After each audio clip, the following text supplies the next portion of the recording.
Bakit po pinatay ang aircon? Paanong pinatay? Buhay pa naman yun ah. Kasi... Kasi ano? Di na humihinga. Hindi! Kasi wala na yung lamig. Baka yung lamig ang namatay. Kuya naman eh. Seryoso kaya akong tao. Ano? Tao? Oo. Tao. Oo nga. Naku Riz, pinagtitripan ka na lang ni kuya. Kaya nga. Kunwari ka lang kuya eh. Pero naiintindihan niya naman talaga ang ibig sabihin ni Riz. Kaya nga. Ayaw mo lang paandarin ng aircon kuya eh. Kaya nga. Laki-laki na kaya ng bills natin. Kaya nga. Kung makademand kayo, kala nyo kayo nagbabayad ah. Kaya nga. Di naman ikaw nagbabayad. Kaya nga. Ano? Wala po kuya. Wala ka dyan. Kaya nga. Isa pa Jose, dagdagan ko yung palad sa mukha mo. Ay! Kuya, sige na po. Paandarin na po natin, please. Opo, kuya, please. Napapawisin na po itlog ni Riz niyan, kuya. Kawawa naman. Lo, bakit itlog ko? Ba't di yung sayo? Bakit? May itlog ba ako? Patawa ka. Ay!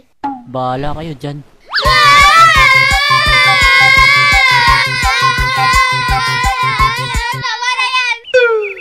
Kuya, ice cream na lang po. Opo, kuya. Kahit yun na lang po. Please! Sige na po, kuya. Opo. Bawal. May mga ubo kayo. Hindi!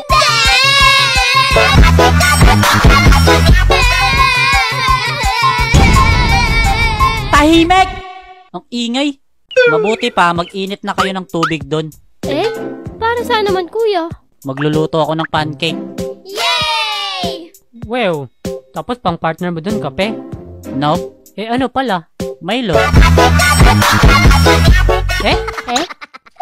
Kuya. Oh, bakit?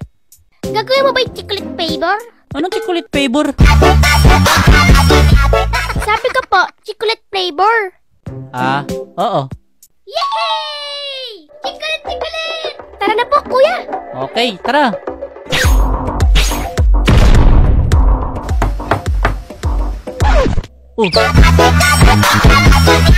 Sino yun? Ewan, baka si mama lang. Umuwi na. Si mama kakatok ng pinto? Sino pala yung kuya? Tignan mo nga muna dun. Bubuksan ko po yung pinto? Ay hindi Riz, pagsarhan mo. Malamang bubuksan mo, di ba? Paano po pag terminal yun? Terminal pa nga. Anong terminal? Di yun kriminal. Baka kapitbahay lang yun, nahihiram ng walis sa atin. Okay po, kuya.